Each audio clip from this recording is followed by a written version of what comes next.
ಜನ ಸರಿ ಇಲ್ಲ. ಆದರೆ ನಮ್ಮ ಕೆಲಸ ನಾವು ಒಳ್ಳೇದು ಮಾಡ್ತಾ ಇದ್ದೀವಿ, ಆ ಕೆಲಸ ನಿಲ್ಲಿಸಿದ ದಿವಸ ನಾನು ಕೆಟ್ಟವನಾಗ್ತೀನಿ.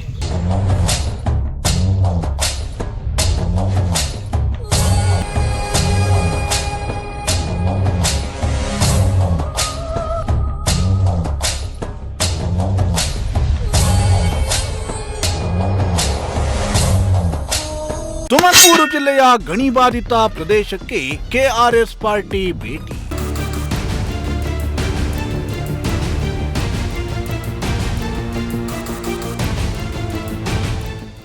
ರವಿಕೃಷ್ಣಾರೆಡ್ಡಿ ನೇತೃತ್ವದ ನಿಯೋಗದಿಂದ ಭೇಟಿ ನೀಡಿ ಪರಿಶೀಲನೆ.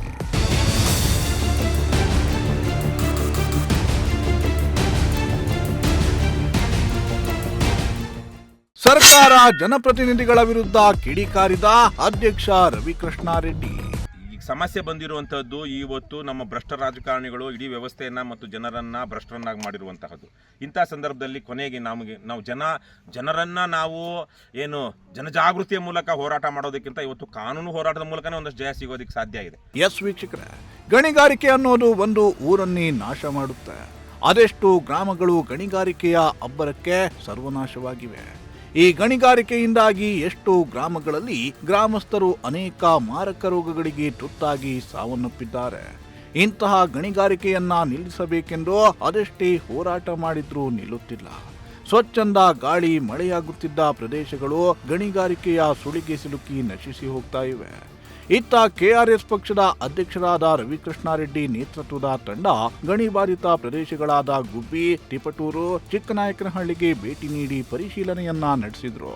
ಹಲವು ಗ್ರಾಮಗಳಿಗೆ ಭೇಟಿ ನೀಡಿ ಗ್ರಾಮಸ್ಥರೊಂದಿಗೆ ಕೂತು ಚರ್ಚೆ ನಡೆಸಿದ್ರು.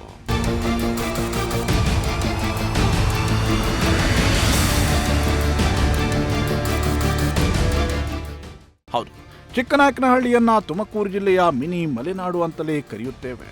ಕಾರಣ ಎತ್ತ ಕಣ್ಣಾಯಿಸಿದರೂ ಬೆಟ್ಟಗುಡ್ಡಗಳಿಂದ ಆವೃತ್ತಗೊಂಡಿದೆ. ಮಳೆಗಾಲದಲ್ಲಿ ಚಿಕ್ಕನಾಯಕನಹಳ್ಳಿಯ ಸೌಂದರ್ಯ ನೋಡುವುದೇ ಒಂದು ಚಂದ. ಆದರೆ ಇಂತಹ ಸುಂದರವಾದ ತಾಲೂಕು ಗಣಿಗಾರಿಕೆಗೆ ಸಿಲುಕಿ ಬಹುತೇಕ ನಾಶವಾಗಿ ಹೋಗಿದೆ. ಇಂತಹ ಪ್ರದೇಶಕ್ಕೆ ಭೇಟಿ ನೀಡಿದ ಕೆಆರ್ಎಸ್ ಪಕ್ಷದ ನಿಯೋಗ ಪರಿಶೀಲನೆಯನ್ನ ನಡೆಸಿದೆ. ಚಿಕ್ಕನಾಯಕನಹಳ್ಳಿಯ ಗೋಡೆಕೆರೆ ಮಠ, ಬಗ್ಗನಹಳ್ಳಿ, ಬುಲ್ಲೇನಹಳ್ಳಿ, ಹೊನ್ನೇಬಾಗಿ ಗ್ರಾಮಗಳಿಗೆ ಭೇಟಿ ನೀಡಿ ಅಲ್ಲಿನ ಗ್ರಾಮಸ್ಥರ ಜೊತೆಗೆ ಗಣಿಗಾರಿಕೆ ಕುರಿತ ಸಾಧಕ ಬಾಧಕಗಳನ್ನ ಚರ್ಚಿಸಿದ್ರು.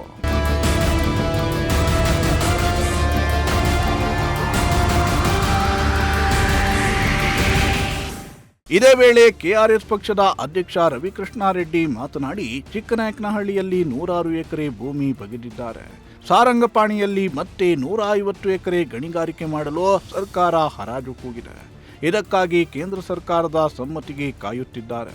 ಮತ್ತೆ ಸಾವಿರಾರು ಲಾರಿಗಳು ಇಲ್ಲಿ ಓಡಾಟ ಮಾಡಲು ವೇದಿಕೆಯನ್ನ ಸಿದ್ಧ ಮಾಡ್ತಾ ಇದ್ದಾರೆ. ಇದು ಸರಿಯಿಲ್ಲ. ಇಲ್ಲಿ ಗಣಿಗಾರಿಕೆ ಮಾಡಿದವರು ಹಣ ಮಾಡಿಕೊಂಡು ವಿದೇಶದಲ್ಲಿ ಇರ್ತಾರೆ. ಆದರೆ ಇಲ್ಲಿನ ರೈತಾಪಿ ವರ್ಗ ಬಡವರಾಗಿಯೇ ಇಲ್ಲಿಯೇ ಬರುತ್ತಾರೆ. ಪರಿಸರ ಸಂರಕ್ಷಣೆಯ ಕುರಿತಾಗಿ ಎಸ್ಆರ್ ಹಿರೇಮಠ ಅವರು ಮಾಡಿದ ಹೋರಾಟದಿಂದ 1200 ಕೋಟಿ ರೂಪಾಯಿ ಗಣಿಬಾಧಿತ ಪ್ರದೇಶಗಳ ಅಭಿವೃದ್ಧಿಗಾಗಿ ಅನುದಾನ ಬಂದಿದೆ ಅಂತ ತಿಳಿಸಿದ್ರು. ಈಗ ನೀವೇ ನೋಡ್ತಾ ಇದ್ದೀರಾ ಎಷ್ಟು ಸುಂದರವಾಗಿದೆ ಈ ಅರಣ್ಯ ಪ್ರದೇಶ, ಬೆಟ್ಟಗುಡ್ಡಗಳು. ಇಲ್ಲಿಂದ ಒಂದು ಅರ್ಧ ಕಿಲೋಮೀಟರ್ ದೂರದಲ್ಲೇ ಒಂದು 15 ವರ್ಷಗಳ ಹಿಂದೆ 106 ಎಕರೆನಲ್ಲಿ ಬಗ್ದಿದ್ದಾರೆ ಅರಣ್ಯ. ಇನ್ನು ಖನಿಜ ಸಂಪತ್ತನ್ನು ಚಿಕ್ಕನಾಯಕನಹಳ್ಳಿ ನಮ್ಮ ಕಣ್ಮುಂದೆನೇ ಕಾಣಿಸ್ತಾ ಇದೆ. 4-5 ಕಿಲೋಮೀಟರ್ಗಳು ದೂರ. ಈಗ ಏರಿಯಲ್ ಡಿಸ್ಟೆನ್ಸ್ ಒಂದು 3 ಇರಬಹುದು, ಒಂದು 5-6 ಕಿಲೋಮೀಟರ್ ದೂರ ಇರ್ಬೋದು. ಸೊ ಇಂಥ ಜಾಗದಲ್ಲಿ ಇದು ಸಾರಂಗಪಾಣಿ ಬೆಟ್ಟ. ಇಲ್ಲಿ ಚಿಂಕಾರ ಅಭಯಾರಣ್ಯ, ಇಲ್ಲೇ ಪಕ್ಕದಲ್ಲೇ ಬುಕ್ಕಾಪಟ್ಟಣ ವ್ಯಾಪ್ತಿಗೆ ಸೇರಿರುವಂಥ ಚಿಂಕಾರ ಅಭಯಾರಣ್ಯನೂ ಹತ್ತಿರದಲ್ಲಿದೆ. ಇಲ್ಲಿ ಈ ಜಾಗದಲ್ಲಿ ಈಗಾಗಲೇ 150 ಎಕರೆ ಪ್ರದೇಶದಲ್ಲಿ, ಅಂದರೆ ಹೆಚ್ಚು ಕಮ್ಮಿ 3/4 ಲಾಲ್ ಭಾಗ ಅಷ್ಟು ಪ್ರದೇಶವನ್ನು ಈಗಾಗಲೇ ಗಣಿಗಾರಿಕೆಗೆ ಏನು ಸರ್ಕಾರ ಹರಾಜು ಹಾಕಿದೆ. ಈಗ ಪೆಂಡಿಂಗ್ ಏನು ಕೇಂದ್ರ ಸರ್ಕಾರದ ಅರಣ್ಯ ಇಲಾಖೆಯ ಅನುಮತಿಗೆ ಕಾಯ್ತಿದ್ದಾರೆ. ಅದಾದ ತಕ್ಷಣ ಇಲ್ಲಿ 100,000 ಲಾರಿಗಳು ಓಡಾಡುವಂಥದ್ದಾಗ್ಬಿಡುತ್ತೆ. ಇದು ಇವತ್ತು ಒಂದು ಜವಾಬ್ದಾರಿಯುತ, ಯಾವುದೇ ಆಗಲಿ ನ್ಯಾಚುರಲ್ ರಿಸೋರ್ಸಸ್ನ ಏನು ನೈಸರ್ಗಿಕ ಸಂಪತ್ತನ್ನು ಬಳಸುವಾಗ ಒಂದು ಜವಾಬ್ದಾರಿಯುತ ಬಳಕೆ ಆಗಬೇಕು. ಜವಾಬ್ದಾರಿಯುತ ಬಳಕೆ ಆಗಲಿಲ್ಲ ಅಂದಾಗ ಅದು ಆವತ್ತಿಗೆ ಒಂದಷ್ಟು ಅನುಕೂಲ ಆಗಬಹುದು ಆವತ್ತಿನ, ಆದರೆ ತದನಂತರದಲ್ಲಿ ನೂರಾರು ವರ್ಷಗಳ ಕಾಲ ಆ ಸ್ಥಳೀಯ ಪರಿಸರ ಹಾಳಾಗುತ್ತೆ ಮತ್ತು ಸಮುದಾಯಗಳು ಹಾಳಾಗ್ತವೆ. ಹಾಗಾಗಿ ಎಂತಹದ್ದು ಜವಾಬ್ದಾರಿಯುತ ಗಣಿಗಾರಿಕೆ ಅಂದರೆ ಅದರದ್ದು ನಾವು ಇವಾಗ ಪಕ್ಕ ಮಾಡ್ಕೊಳ್ಬೇಕು. ಇವತ್ತು ನಾವು ನಮ್ಮ KRS ಪಕ್ಷದಿಂದ ಮತ್ತು ಇನ್ನೂ ಹಲವು ಸಂಗಾತಿಗಳ ಜೊತೆ ಸೇರಿ ಬೆಳಗ್ಗೆಯಿಂದ ಗಣಿಗಾರಿಕೆ, ವಿಶೇಷವಾಗಿ ಗುಬ್ಬಿ, ತಿಪ್ಟೂರು ಮತ್ತು ಚಿಕ್ಕನಾಯಕನಹಳ್ಳಿ ಭಾಗಗಳಲ್ಲಿ ಗಣಿಬಾಧಿತ ಪ್ರದೇಶಗಳು, ಈಗ ಹಿಂದೆ 7-8 ವರ್ಷಗಳಿಂದ ಗಣಿಗಾರಿಕೆ ಮಾಡಿ ನಿಂತಿರುವಂತಹ ಜಾಗಗಳಲ್ಲಿ ಇವತ್ತು ನಾವು ಮಾತಾಡ್ಕೊಂಡು ಬಂದಿದ್ದೀವಿ. ಯಾವ ಹಳ್ಳಿನಲ್ಲೂ ಜನ ನಮ್ಮ ಜೀವನ ಉದ್ಧಾರ ಆಯಿತು ಅನ್ನೋರಿಲ್ಲ. ನಮ್ಮ ಇಷ್ಟೆಲ್ಲ ಸಾವಿರಾರು ಕೋಟಿ ಸರ್ಕಾರದಲ್ಲಿ ಇವತ್ತು ರಾಯಲ್ಟಿ ಹಾಗೇ ಇದೆ, ಆದರೆ ನಮ್ಮೂರಿನಲ್ಲಿ ಒಳ್ಳೆ ಶಾಲೆಯಲ್ಲಿ ನಾವು ನೋಡೋದು ಎಷ್ಟು ಹಳ್ಳಿಗಳಲ್ಲಿ ಬಂದು ತಿಪ್ಟೂರು ಮತ್ತು ಚಿಕ್ಕನಾಯಕನಹಳ್ಳಿಯಲ್ಲಿ ನೀವು ಜೊತೆಗೆ ಇದ್ರಿ. ಯಾವ ಹಳ್ಳಿಯಲ್ಲಿ ಖಾಲಿ ಕೆಲಸ ನಿರ್ವಹಿಸುತ್ತಿರುವ ಶುದ್ಧ ನೀರಿನ ಘಟಕ ಇದೆ?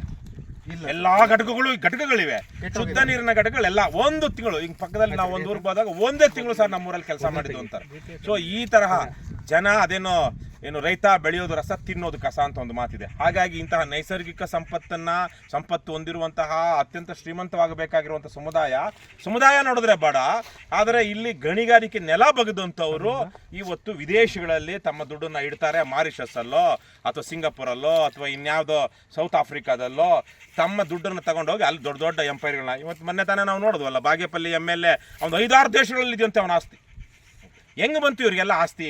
ಬಾಗೇಪಲ್ಲಿ MLA ನಾನು ಹೆಂಗೆ ಮಾಡ್ದೆ ಅಂತ ಗೊತ್ತಿಲ್ಲ, ಆದರೆ ಒಟ್ಟಾರೆಯಾಗಿ ಈ ಥರಕ್ಕೆ ಇಲ್ಲೆಲ್ಲ ಗಣಿಗಾರಿಕೆ ಮಾಡಿದಂಥವ್ರು ಯಾವುದೇ ರೀತಿಯ ಜವಾಬ್ದಾರಿಯುತ ಗಣಿಗಾರಿಕೆ ಮಾಡಿಲ್ಲ. ಈಗ 150 ನೋಡಿ, ನೀವು ಮಾತಾಡ್ತಿರೋಗೆ ಎಷ್ಟು ಚೆನ್ನಾಗಿ ನವಿಲುಗಳು ಕೂಗ್ತಿವೆ.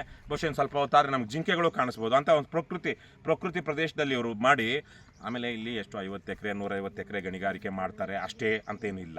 ಮುಂದುವರೆದು ಮಾತನಾಡಿದ ಅವರು, ಇಂತಹ ಗಣಿಗಾರಿಕೆಯಿಂದಾಗಿ ಅರಣ್ಯ ಸಂಪೂರ್ಣವಾಗಿ ನಾಶವಾಗ್ತಿದೆ. ನೈಸರ್ಗಿಕ ಸಂಪತ್ತನ್ನ ಸದ್ಬಳಕೆ ಮಾಡಿಕೊಳ್ಳುವುದರ ಬದಲು ದುರ್ಬಳಕೆ ಮಾಡಿಕೊಳ್ತಿದ್ದಾರೆ. ಇಂದಿಗೂ ಅದೆಷ್ಟೋ ಗ್ರಾಮದ ಜನರು ಗಣಿಗಾರಿಕೆಯಿಂದಾಗಿ ಅನೇಕ ಮಾರಕ ರೋಗಗಳಿಗೆ ತುತ್ತಾಗ್ತಿದ್ದಾರೆ. ಇನ್ನು ಕೆಲವು ಗ್ರಾಮಗಳಲ್ಲಿ ಹೆಣ್ಣು ಮಕ್ಕಳಲ್ಲಿ ಗರ್ಭಪಾತವಾಗ್ತಿದೆ. ಮತ್ತೆ ಕೆಲವೆಡೆ ಈ ಧೂಳಿನಿಂದ ತುಂಬಿರುವ ಹುಲ್ಲನ್ನು ಮೇಯುವ ಹಸುಗಳು ಕೂಡ ಗರ್ಭಪಾತಕ್ಕೆ ಒಳಗಾಗುತ್ತಿವೆ. ಕೆಲ ವ್ಯಕ್ತಿಗಳ ದುರಾಸೆಯಿಂದಾಗಿ ಇಂದಿಗೂ ಗಣಿಬಾಧಿತ ಪ್ರದೇಶಗಳು ಅಕ್ಷರಶಃ ಸ್ಮಶಾನದಂತಾಗುತ್ತವೆ. ಹೀಗಾಗಿ ಸರ್ಕಾರ ಇಂತಹ ಗಣಿಗಾರಿಕೆಯನ್ನ ತಡೆಯಬೇಕು, ಇಲ್ಲವಾದಲ್ಲಿ ಉಗ್ರ ಹೋರಾಟವನ್ನ ಮಾಡಬೇಕಾಗುತ್ತೆ ಅಂತ ಎಚ್ಚರಿಕೆಯನ್ನ ನೀಡಿದ್ರು. ಎಕರೆಗೆ ಮಾಡಿದ್ರು ಅದರ ದುಷ್ಪರಿಣಾಮಗಳು, ಯಾಕಂದ್ರೆ ಇಲ್ಲಿಂದ ಹದಿರನ್ನ ಸಾಗಿಸುವಾಗ ಹುಟ್ಟುವಂತಹ ಧೂಳು, ಬೇರೆ ಬೇರೆದು ಅಸ್ತಮಾ ರೋಗಗಳು, ಬೇರೆ ಈಗ ನೀವು ಎಷ್ಟೋ ಕಡೆಗಳಲ್ಲಿ ಕ್ರಷರ್ಗಳು ಹಾಕಿದ್ದಾರೆ. ಕ್ರಷರ್ ಹಾಕಿದ್ರೆ ಒಂದು ಸುತ್ತಮುತ್ತ ಒಂದು ಅರ್ಧ ಎಕರೆ 1 ಎಕರೆ ಸುತ್ತಮುತ್ತ ಇರುವಂಥ ಇದ್ರ ಮೇಲೆ, ಹುಲ್ಲಿನ ಮೇಲೆ ಆ ಕ್ರಷರಿಂದ ಉತ್ಪತ್ತಿ ಆಗುವಂತಹ ಸೂಕ್ಷ್ಮ ಕಣಗಳು, ಕಲ್ಲಿನ ಸೂಕ್ಷ್ಮ ಕಣಗಳು ಇದ್ದಾಗ ಹುಲ್ಲಿನ ಮೇಲೆ ನೀರು ಕೂತಾಗ ಅದನ್ನು ಮೇಯ್ದಂಥ ಹಸುಗಳಿಗೆ ಗರ್ಭಪಾತ ಆಗಿದೆ. ನಾನು ಎಲ್ಲೋ ಇತ್ತೀಚೆಗೆ ಈಗಲೂ ಗಣಿಗಾರಿಕೆ ನಡೀತಿದ್ದೀನೋ ಅಂದ್ಕೊಂಡೆ, ನೋಡಿದ್ರೆ 11 ವರ್ಷದ ಗಣಿಗಾರಿಕೆ ನಿಂತಿದೆ. ಪೂರ್ತಿ ಕೆಂಪು ಬಣ್ಣದ ಗೋಡೆ, ಕೆಂಪು ಬಣ್ಣದ ಕೊಳ, ಅದೇನು ಬರೀ ಮಣ್ಣಿನ ಕೊಳ ತುಂಬಿದೆ. ನೋಡಿ, ನಮ್ಮ ಪಕ್ಷದಿಂದ ನಾವು ಇವತ್ತಿನ ಸಂದರ್ಭದಲ್ಲಿ ಎಷ್ಟು ಜವಾಬ್ದಾರಿಯುತವಾಗಿ ಹೋರಾಟ ಮಾಡಬಹುದೋ ಮಾಡ್ತೀವಿ. ಈಗ ಕಾನೂನು ರೀತಿ ಏನಾದರೂ ಕೋರ್ಟ್ಗೆ ಹೋಗೋದು, ಎಲ್ಲಾ ತರಹದ್ದು ಈಗ ಸಮಸ್ಯೆ ಬಂದಿರುವಂತಹದ್ದು ಇವತ್ತು ನಮ್ಮ ಭ್ರಷ್ಟ ರಾಜಕಾರಣಿಗಳು ಇಡೀ ವ್ಯವಸ್ಥೆಯನ್ನ ಮತ್ತು ಜನರನ್ನ ಭ್ರಷ್ಟರನ್ನಾಗಿ ಮಾಡಿರುವಂತಹದ್ದು. ಇಂಥ ಸಂದರ್ಭದಲ್ಲಿ ಕೊನೆಗೆ ನಾವು ಜನರನ್ನ ನಾವು ಏನು ಜನಜಾಗೃತಿಯ ಮೂಲಕ ಹೋರಾಟ ಮಾಡೋದಕ್ಕಿಂತ ಇವತ್ತು ಕಾನೂನು ಹೋರಾಟದ ಮೂಲಕನೇ ಒಂದಷ್ಟು ಜಯ ಸಿಗೋದಕ್ಕೆ ಸಾಧ್ಯ ಇದೆ. ಯಾವಾಗ ಜನ ಎದ್ದಿಲ್ಲಬೇಕಾಗಿತ್ತು ಅವಾಗ ನಿಲ್ತಾ ಇಲ್ಲ. ಹಾಗಾಗಿ ನಾವು ಇವತ್ತೊಂದಷ್ಟು ಕೆಲಸ ಶುರು ಮಾಡಿದ್ದೀವಿ. ಆದರೆ ಈಗಾಗಲೇ ಸುಪ್ರೀಂ ಕೋರ್ಟಲ್ಲಿ ಕೆಲವೊಂದು ತೀರ್ಮಾನಗಳಾಗಿದೆ. ಏನು ಜವಾಬ್ದಾರಿಯುತ ಮೈನಿಂಗ್ ಆಗಬೇಕು.